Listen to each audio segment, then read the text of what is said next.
Alrighty, hello everybody, and welcome to the Reformed Dissenters, the show where Reformed Christians dissent against popular ideas of culture by asserting a biblical worldview. My name is Jacob Johnson, and I am here in, sadly, Pennsylvania, and I'm joined today by my brother Bruce, who is in South Dakota, the better state of the two. But thank you for watching and listening to us today. As you could probably see if you are kind of more of a long-time listener, at least if you've listened last week and then now this week, we're doing things a little bit differently today because Bruce is feeling a little bit under the weather, and so he asked me to do the main part of the show here. So if you hear I'm probably me talking, dying. I don't think I'll survive the week. He has COVID. This is it for me. Yeah. He doesn't. I don't know if we don't know if he has. Oh, COVID I don't know. or not, but yeah, who knows? I don't care. But whatever. If he's dying, it means he has COVID. Yeah. That's the logic. only way That's to the die. logic. Yeah, that's the only way to die. Yeah. No more heart attacks. No more heart Right. attacks. Nor the flu. Nothing exists yeah. except COVID. Yeah. Exactly. But on our show website is trdshow.net. Please go check it out. It has a lot of great stuff on there, such as our referral program. And if you want to know more about that, you should go to the website and find out. Woo. Because I don't have all the information with me. Bruce does in his exuberant wealth of knowledge in his head that he just keeps there, but I don't. So please go check that out or watch any other episodes and just watch the first little bit to hear what Bruce says about it if you want to hear Bruce talk more. But I'm sure they're sick of my voice by now. But you can also email us at trdshow@protonmail.com if you would like to criticize us. But no. Not only criticize us. You can hopefully give us some good things to say, hopefully. But if all you want to do is criticize, then please send us that too. We'll look at it. We'll listen. We'll do whatever about it. But lastly, our newsletter, right? If you have missed any of our other episodes and you have no clue when they come out and you're confused and you want more notifications as to when they come out, the newsletter is a great way of staying up to date with all of our content because we have a email that goes out 3 times a week, same as our episodes, but it's just the day after, and it gives you basically a short little rundown of what we were talking about in the episode, but then it also links towards the episode. And so if you sign up to that newsletter program at trdshow.net/newsletter, just input your email and it will start sending you emails every single week reminding you that we have an episode going live. Woohoo. So this week, well, today specifically, Monday, we are going over our current events breakdown, and we have some very interesting things, especially with hate speech. At least that's what I'm going to be talking about. I don't know what you're talking about, Bruce, but Police maybe it's along steal that line. things. That's what they do sometimes. So Yeah, we need to talk about that. They're the best thieves. They really are. They are licensed thieves. So Licensed thieves. it's the best kind. That people don't know are thieves. Right. Or at least they know that they're thieves, yet they think they're above the law. Yeah. But yeah. It's the price you pay for a free and just system. Yeah. Right, because that's what justice means. Whatever the cops say is justice is justice. That's what justice is. But before we go into all of those nice things, they're not nice, by the way. But before we go into that, let us talk about our verse of the week. And our verse this week is found in Nehemiah 1:9, which says, "If you return to me and keep my commandments and do them, though your outcasts are in the uttermost parts of heaven, from there I will gather them and bring them to the place that I have chosen to make my name dwell there." And again, that is Nehemiah 1:9.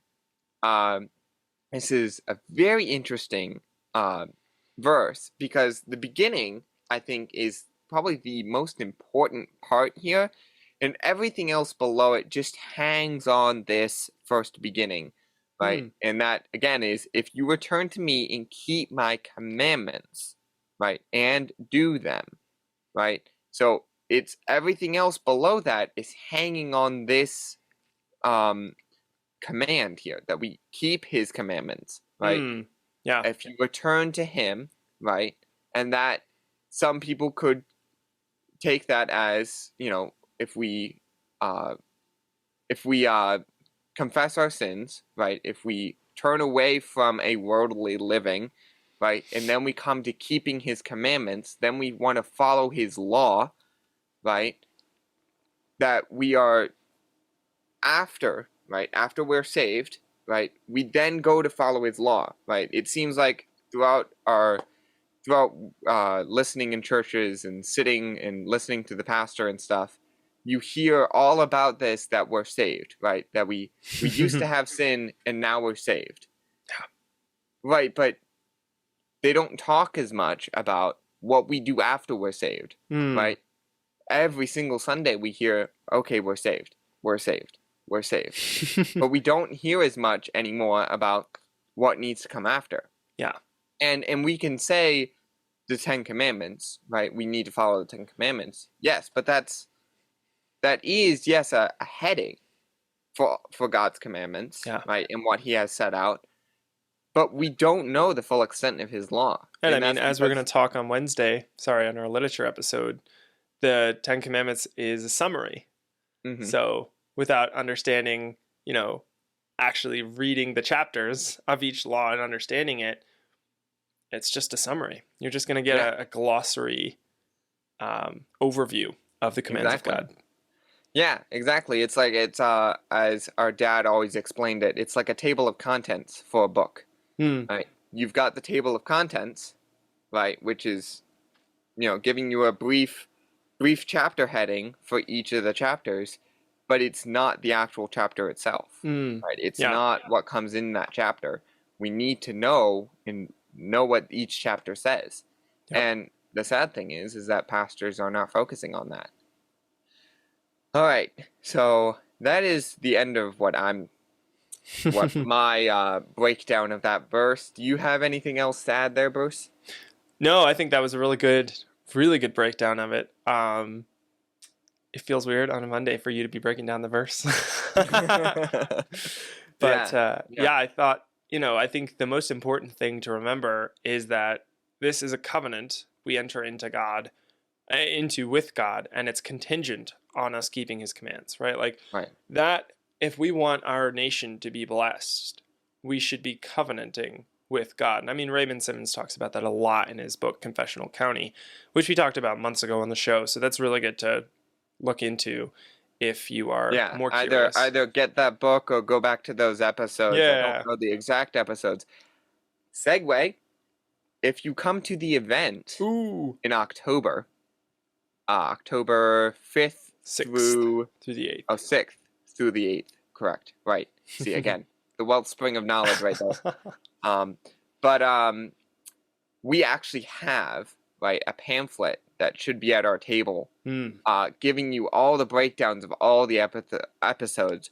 Our mom has worked hard on trying to get that done and trying to make it look really, really nice. Yep. But don't just go to the event to pick up one of our pamphlets. Go to the event because it's a Fight Laugh Feast. Fight Laugh Feast is hosting it, and they are talking about some really amazing stuff there. And that's another bonus. You get to see us in person. So no longer listening to us over wherever you're listening to us on. Where can they go to do that, Jake? Bruce? Oh, sorry, I didn't have it in these notes. It's okay. It's FLF Network. FLFnetwork.com/Knoxville 2022. And that's also up on screen. So sorry, no worries. No, again, this is not what I normally do. So, you are handling it quite well. Yeah, thanks.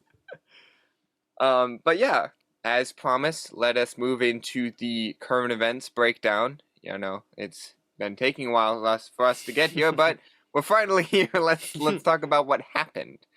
But my first article, right? And as always, I will start out with my articles. But the first one, right, is in the headline reads, "Consequences: Biden's MAGA hate speech already cost a life." Wow. And just from that title alone, you can already tell what I'm going into. But a direct quote from the article is Shannon Brandt, age 41, was convinced that 18-year-old Kaylor Ellingson, again, if I'm butchering these names, I'm sorry to whoever these people Names are hard. even if they're listening. Yeah, was a Republican extremist, right? So Shannon Brandt was convinced that 18-year-old Ellingson was a Republican extremist. And again, continuing on with the quote, who was coming to get him after they had a political argument. So he allegedly killed Ellison with his car early Sunday morning. Wow. And this was last week. Not this week, not yesterday, but the week before. Wow. The article goes on to say, according to John Nolt at Breitbart, a poll showed that 73% of Democrats insanely believe that there are tens of millions of dangerous MAGA Republicans backing violence and trying to overthrow the Constitution. Wow. End quote. Right, that was ending of the quote. So, what is the overall problem here? Right, we can obviously see, all right, killing's wrong. But what's the bigger problem? What's the overall problem? Well, first of all, this event happened because of multiple speeches, right, in which Biden claims that white supremacists are the biggest threat to America, and claiming that January 6th was a domestic terrorist attack. Wow.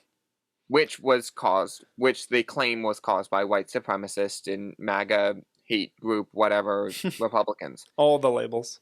All the labels, yes.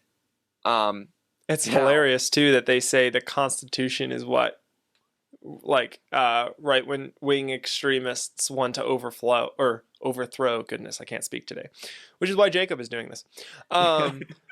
It's hilarious that they say that because they themselves have no idea what the Constitution entails. They keep saying we're in a democracy, which is patent foolishness, and it's just like, have you read any books about democracies and how badly they go? Which is why we're not in one. We're in a republic for multiple reasons. So there's that. They have no idea what the Constitution says. So how could they possibly accuse us of trying to overthrow it when they don't know it themselves? Yeah. And B, they're the ones who are overthrowing it. Like, for the reason I just listed. They want democracy and not a republic. That's overthrowing the Constitution. And also, they want bigger government. They want the civil government to be involved in all areas of life. It's their God. So that's what they want. Which is also overthrowing. I don't know why that word is so hard for me today. Goodness. Yeah. So, for so many reasons, they are accusing us, and they do this all the time. That's their MO, right? They're accusing us of what they themselves want to do and are doing. It's utter insanity. And I want to point out right there what you were saying as us, right? I find it very interesting, right, that their metric for white supremacist, which that's what they call us, right, is not clear, right? They can claim anyone to fit into this definition that they have. Yep. And I don't even know if they have a definition. They just call anybody whatever. They call anybody that they don't like this label. Yep. What was it they called Clarence Thomas a white supremacist? Yeah. It's like, are you kidding me? Really? What was it? Someone was saying the black face of white supremacists. Right. Yeah. But even so, the rational liberal agenda has even claimed people on their own side, right? People who are LGBTQ, who are following all of their things as white supremacists, right? And to point out there, right, it's they're calling anybody that they want this, right? Yep. And even the people who agree with them, even the people who listen to their commandments, who listen to their religious beliefs, who follow their religious actions, they even call them this label. Which, by the way, this, if you haven't noticed, this label has a very demeaning and very bad connotation with it. Right? Yeah. You don't want to be called this, according to them. Yeah. I wouldn't want to be called it.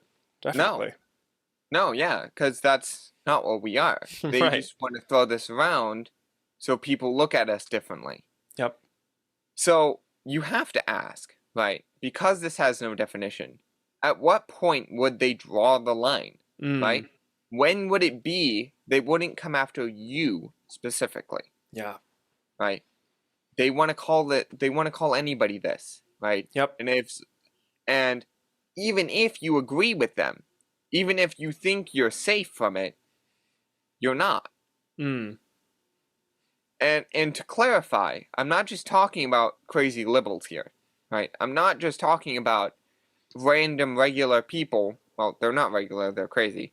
But they or as the other Bible would people call here- them, they are fools. Fools, right. All these crazy people who believe this stuff, it's not just them who I'm talking about. It's not the people who just want to spew insults at you online, right? But even scarier, right, is that the government is now cracking down on white supremacy and domestic terrorism, as I will discuss in a later article, right? Wow. That'll be my last article. But they put these two together, right? And again, and this is the point that I want to bring up, is that they put these two together, right? White supremacy and domestic terrorism. They want to put them on the same level. They want to put them on the same level as each other. Meaning that they think white supremacists, right?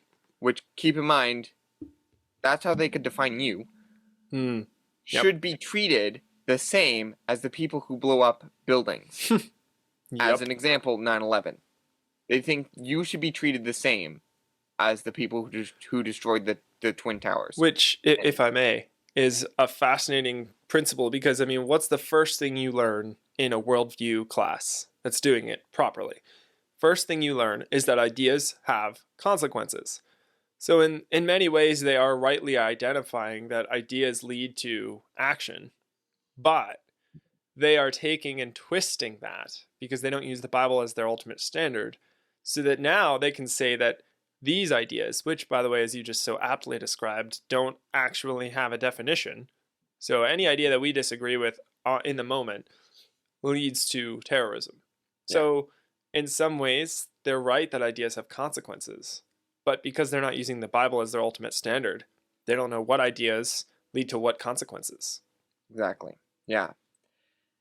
Let me get through the second article really quickly, because the last article is, I think, important to bring up, and it is just absolutely mind-blowing, right, what is discussed in it. But and this one's a crazy one too. And this one, it reads, the headline reads, FBI raids home of Catholic pro-life speaker author with guns drawn as his terrified kids watch. Wow. It, just reading through the article and some of the things that this guy's wife is explaining and how it went down, it's just, why would they do this? And it's again, like a repeat of Waco, Texas. No, yeah, exactly. Except Waco, Texas was worse, I would say, because they went in and they actually killed people, whereas this is just going against the rights of the people. Yep.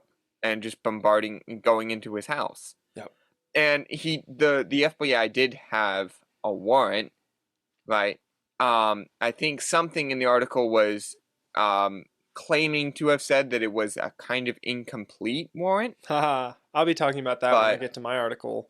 The lies that they've been putting into their warrants that judges sign because the FBI didn't disclose everything in their warrant. So this happens far more frequently than you would think. Yeah. Now, to point out here, right, I want people to understand that specifically, right? Why did they enter this guy's house with guns drawn? Specifically, they had. I think it was stipulated that they had rifles Wow. aimed at the guy before he even opened the door. He opened the door and they immediately had the rifle pointed right at him. Wow. And it's like, why? What did he do that was so bad? You know, it leads people to think, oh no, he must have done something really bad. Yeah. Let me just tell you what he did that they have a problem with. That they have to come in, they have to barge down his door, right, and point guns at him. The article states that he was charged with violating the Freedom of Access to Clinic Entrances Act. What? He apparently, right, was trying to convince people at abortion clinics to not get an abortion. And that's his problem. That's what they charged him with. Because freedom of speech does not exist any longer. No. And the article didn't directly say that he stopped or like he forced someone to not go in. Right. It's just he was trying to convince them that, you know, not murdering innocent children is a better way to go than, you know, murdering innocent children. Yeah. And he was a homeschooling father with 7 kids who were all present when the FBI came in and had guns drawn at him. Wow. I'll bet those kids will be galvanized now. They'll be like experiencing something like that changes your life. Mm-hmm. And you'll be very distrustful of the civil government from that point forward. Yeah. And I hate to say that situation is a good thing. That situation is not a good thing. It's most definitely not. But I think that those kids will have a better understanding and be a little bit more distrustful of the government moving forward. Yeah. That they'll actually be skeptical of what the government does. Yep. And actually want to test it. Make sure that they're following biblical principles instead of just doing willy-nilly whatever they want. Yeah. Yeah. Yep. It's a they meant it for evil, but God meant it for good scenario. Right. Right. So, moving on to my last article, which says FBI agents are saying admin or the administrator is pushing agency to exaggerate white supremacy and domestic terrorism. Wow. Again, like I stated earlier in the first article, I find it very interesting that they put white supremacy and domestic terrorism on the same scale. And moving on later into the article, again, I wanted to restate that just to point you back to what I was saying before. They're putting it on the same level as the people who caused 9/11, who killed thousands of people. I don't know if it's in the millions, but thousands of people. And here's a quote from the article, which is the quote is actually from the FBI headquarters, but the article brings it up. Because some of the FBI agents are saying, like, how is this happening? Hey, look, they're telling the people, hey, look at this. This is not right. Let me just show you what's going on here in the agency, because I don't believe this. And so we're hearing these things, right? But the FBI doesn't want us to hear these things. And here's a direct quote from the FBI headquarters. And I quote, "We have more people assigned to investigate white supremacists than we can actually find." What? End quote. Oh. Yeah. Wow. They have more people working on more people assigned with investigating white supremacists than the actual supremacists they can find. Wow. It's like, what? Yep. They're not finding the people who they want to find, who they're looking to find. I say who they want to find. Yeah. Exactly. They're trying to find these people. They're not just someone caused a problem or someone's doing something illegal and then you're like, "Oh, okay, we got to stop that." No, they're trying to find just regular people. And again, the definition for white supremacist is all over. Who knows? Yeah. Yep. But they are making this claim, yet they are having a hard time proving it to be true. They're claiming that white supremacists are rampant, yet they're having a hard time proving that it's true. Right. Instead of taking a rational course of action and saying that, well, I guess it isn't that big of a problem, or it isn't as rampant as we're claiming. But, instead of being the rational person and saying that, instead they're saying, they're now exaggerating it, right? They want to overblow it than it actually is. Yeah. Right. And then to put it plainly, they want to make up something that isn't true about regular people. Yeah. They're now looking for things, and now they might even start implanting things. Yep. Well, I took a lot of time going through that. No, it is worth every second of that time spent. Yeah. So to move on to you, Bruce, and whatever you have. You got 5 minutes. Yeah, I'll just take about 4 and I'll condense it down, which is great for my voice anyways. So in our nation under judgment, one of the things we need to watch out for and be aware of is that our politicians who are supposed to demonstrate God's perfect justice are now, as we're told in Isaiah chapter 1, verse 23, companions of thieves. So these people that are supposed to be examples of the righteousness of God, the justice of God, from a civil governmental standpoint, are now showing the exact opposite. It's almost as if it's like when a father who's supposed to be an example of God abuses his children. And then think about the impression now that those children will have of our Father, God the Father, right? It's the same thing in this governmental position. And we're warned about that in A Nation Under Judgment in Isaiah chapter 1, verse 23. So what is this stealing, this thievery that we're warned about? And how is that occurring in modern day America? Civil asset forfeiture is the technical name for them being companions of thieves and being thieves themselves. It's defined by the ACLU as allowing police to seize and then keep or sell any property they allege is involved in a crime. So my headline that I'll go through in the 2 minutes I have left reads, FBI misled judge who signed warrant for Beverly Hills seizure of, get this, $86 million in cash. They stole $86 million in cash. And in case I don't get to the why, I'll just read one of my notes a little bit further down. Apparently, all of this occurred because they allegedly believed that hundreds of unknown box holders were all storing assets somehow tied to unknown crimes, court records show. It's completely ambiguous. It's just, there is no, just like Jacob was saying, there's no definition for whether or not these people are criminals. We're just going to steal their stuff because they might maybe be connected to a crime in some way. I think it's interesting that first off, civil asset forfeiture is well, whether it be that it is constitutional or not, and I don't exactly know whether it's constitutional or not, but at least how it's being used today is certainly not constitutional. Yeah. And even so, going to this is not even what a warrant or anything like that should look like. Yes. It shouldn't be ambiguous like this. Yep. Well, what's fascinating, a little piece of this puzzle that kind of answers our question here that you brought up about the warrant, is that they misled the judge who originally signed the warrant, allowing them to go in and steal $86 million worth of things. They misled the judge by not making it clear that they intended to permanently keep anything they confiscated that was over $5,000 in value.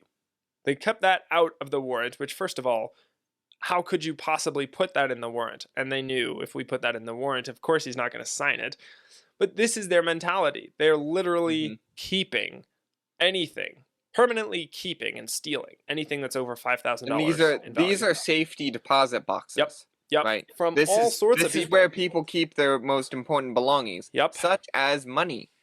There's it's like Tons of course cash. they're gonna have $5,000 Yeah. in a safety deposit box. They had gold, silver, all sorts of different precious metals. They had tons of cash. And the really interesting thing here, too, is that it was people from all walks of life. So they had a jazz saxophone player, an interior designer, a retired doctor, a flooring contractor, 2 Century City lawyers, and hundreds of other occupations. Wow. Yeah, which is just insanity. Utter insanity. So, okay, I'll wrap it up since I'm out of time, which that's okay because my voice is starting to die. So there are so many things wrong with this whole situation, not the least of which being the lack of due process. But it's truly a clear example of Isaiah chapter 1, verse 23, which says, "Your princes are rebels and companions of thieves. Everyone loves a bribe and runs after gifts. They do not bring justice to the fatherless, and the widow's cause does not come to them." And again, that's Isaiah 1:23. And with that, I'll pass it back to you, Jake. Yeah. Oh my goodness, the complete and utter destroying of a biblical government, what used to be a biblical government in the beginning of the starting and the founding of our country. Yep. To now having this FBI and this task force that is specifically targeted to come after you. Yeah. And to control you. And really this is so they can have control over you. Yep. And it fits into the idea, right, that they want power, right? They want greed, they want money, they want all of these sinful things, right? That we're supposed to elect a person who is godly, who understands those things as a sin. No. We just have to vote for the lesser of two evils, Jake. What are you talking about? Yeah, we don't want to vote for a pastor. Yeah, exactly. It's utter insanity. And this is why we're here. Yeah. But before we go too long, thank you all for listening and watching today. Again, a completely amazing episode, I feel. And, that's just because you were hosting. You did an exceptional job, though. Yeah, exactly. Oh, thank you. But I'm blanking on how Bruce ends the episode. So right now, I will say, please tune in for our Wednesday episode, right? Our literature episode, where we're going to still be in Doug Wilson's book, Mother Kirk. Yep. But until next time, remember everyone, in all that you do, do it as unto the Lord.